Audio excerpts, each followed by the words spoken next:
नमस्कार मित्रांनो, तुमचं स्वागत आहे आपल्या YouTube चॅनलवरती। आज आपण महत्त्वाच्या बाबीवर चर्चा करणार आहोत। ती म्हणजे कोणती? महाराष्ट्रात मनोज जरांगे पाटील सध्या जोमात आहेत आणि आमदार 100% कोमात आहेत। त्याचं एकमेव कारण आहे की मनोज जरांगे पाटलांनी विधानसभेच्या पूर्वी कशा प्रकारे निर्णय घेतला। काही मतदारसंघात उमेदवार द्यायचे आणि काही मतदारसंघात उमेदवार पाडायचे। हे निर्णय पाहून प्रत्येक राजकीय पक्षांची झोप उडाली आहे। कारण त्यांनी जे विचार केला तो विचार 100% धुळीस पडलाय। कारण त्यांनी विचार केलता की मनोज जरांगे पाटलांनी जर राजकारणात येण्याचा निर्णय घेतला तर प्रत्येक मतदारसंघात उमेदवार देतील, पण मनोज जरांगे पाटलांनी त्यांनी जे विचार केला ते हणून पाडला आणि तिसराच निर्णय दिला। आणि तिसरा निर्णय पाहून 100% प्रस्थापित आमदारांची झोपच उडाली आहे आणि 100% ते कोमातच गेलेत। इथून पुढे पाहिलं असेल, सध्या मनोज जरांगे पाटलांनी कोणत्या मतदारसंघात कोणता उमेदवार द्यायचा आहे हे ठरवण्यासाठी इच्छुक उमेदवारांची यादी मागवली आणि इच्छुक उमेदवारांना 24 ऑक्टोबरला अंतरवाली सराट या ठिकाणी बोलावलं। मग त्याच्यामध्ये काही जिल्हे आहेत, त्या जिल्ह्यातील उमेदवारांना बोलवण्यात आले आणि बोलवण्यात येऊन त्या उमेदवारापैकी एका उमेदवाराचं नाव निश्चित होईल।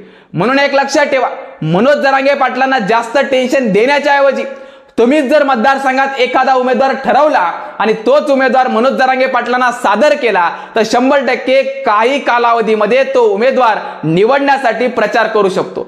पण सध्या पाहिलं असेल, काही राजकीय पक्षांची खेळी आहे की मनोज जरांगे पाटलापाशी त्यांचेच उमेदवार पाठवायचे आणि मराठा समाजामध्ये फूट पाडण्याचा प्रयत्न करायचा आहे।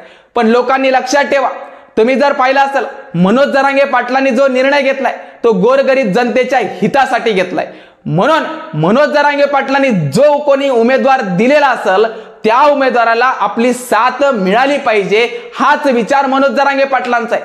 त्याही पलीकडे जाऊन पाहिलं असेल, सध्या अनेक राजकीय व्यक्तीमध्ये असं वाटतंय की मला उमेदवारी मिळाली पाहिजे। अरे, प्रत्येकाला उमेदवारी द्यायची तर मतदारसंघामध्ये निवडणूक कशी व्हायची? मेन महत्वाचं आहे, एक उमेदवार ठरवला तर कदाचित प्रत्येक समाजातील व्यक्ती त्याला पाठिंबा देतील। पण सध्या या राजकीय मंडळींनी काय केलंय की त्याच्यामध्ये फूट पाडायचंय तर अनेक उमेदवार उभे करायचे।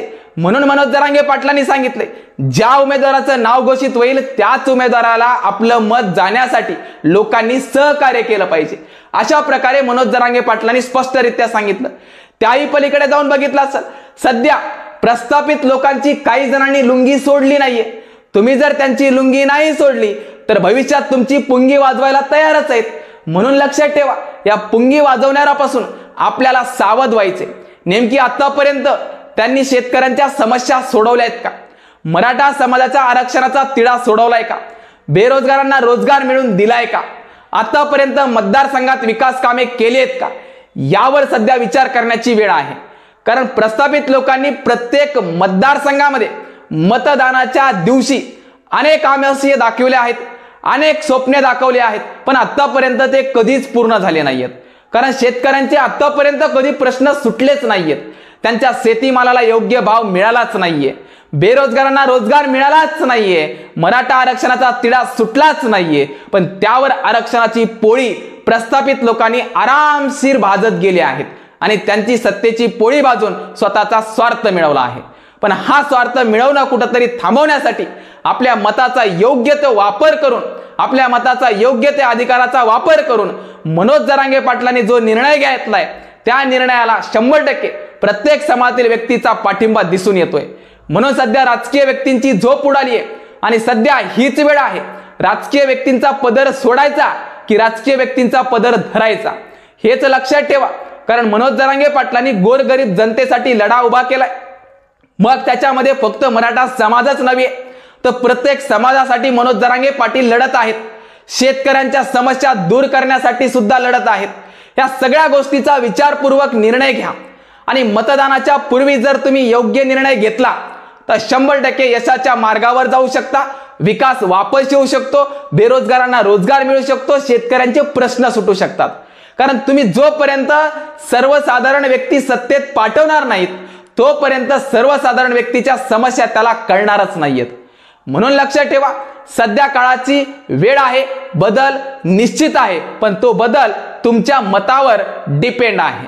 म्हणून लक्षात ठेवा, आतापर्यंत जे प्रस्थापित लोकांनी केलं आहे ते इथून पुढे तसंच होऊ द्यायचं का त्याच्यामध्ये बदल झाला पाहिजे याच्यावर सुद्धा तुम्ही निर्णय घेणं काळाची गरज आहे।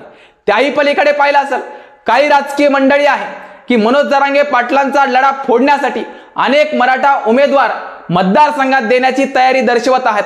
पण सध्या मनोज जरांगे पाटलांनी जर एखादा उमेदवार दिला आणि त्या उमेदवाराला सर्व समाजातील व्यक्तीचा पाठिंबा असेल तर लक्षात ठेवा इतर कोणतेही उमेदवार असतील तर 100% मराठा समाजातील मतदान फोडण्यासाठी उभे केले असतील अशा प्रकारे मनोज जरांगे पाटलांनी सांगितलं आहे। पण याही पलीकडे जाऊन जर तुम्ही वेगळा निर्णय घेणार असाल तर कुठल्याच समाजातील तिढा भविष्यात सुटणार नाही हे लक्षात ठेवा। कारण आतापर्यंत त्यांनी कुठल्याच प्रकारचा तिढा सोडवला नाहीये, कुठल्याच प्रकारच्या समस्या जाणून घेतल्या नाहीयेत, कुठल्याच प्रकारच्या मागण्या मान्य केल्या नाहीयेत। तर मागण्या पूर्ण करण्यासाठी, समस्या दूर करण्यासाठी, तिढा सोडवण्यासाठी काहीतरी बदल करायचा असेल तर मनोज जरांगे पाटलांनी जो उमेदवार दिला मग तो कुठल्याही समाजातील व्यक्ती असो त्याला पाठिंबा देणं काळाची गरज आहे। का? कारण आतापर्यंत आपल्या मागणीला कोणीच पाठिंबा दिला नाही, आपल्या मागणीकडे कोणीच लक्ष दिलं नाही। पण आतापर्यंत सगळ्यांनी त्यांच्यावर सत्तेची पोळी भाजवली आणि स्वतःचा स्वार्थ निभावून घेतलाय। याही पलीकडे जाऊन तुम्ही ऐकलं असेल की मनोज जरांगे पाटलांनी आतापर्यंत जे उपोषण केले ते कुठलेही स्वतःच्या स्वार्थापोटी नाहीये तर समाजाच्या हितासाठी केलेत। ते तरी तुमच्या डोक्यात असले पाहिजेत। कारण आतापर्यंत अनेक जण अनेक प्रस्थापित लोकांच्या सतरंजा उचलण्यासाठी तत्पर आहेत पण स्वतःच्या लेकराच्या हितासाठी, स्वतःच्या लेकराच्या भविष्यासाठी काम करायला तयार नाहीयेत। त्यांना सुद्धा सांगणं आहे जागृत व्हा। स्वतःच्या 4 पैशासाठी लेकरांचं भविष्य बर्बाद करणार असाल तर येणारी पिढी तुम्हाला कधीच विसरणार नाहीये। लक्षात ठेवेल की यांनी स्वतःचा स्वार्थ पाहिला पण लेकरांचं भविष्य बर्बाद केलं।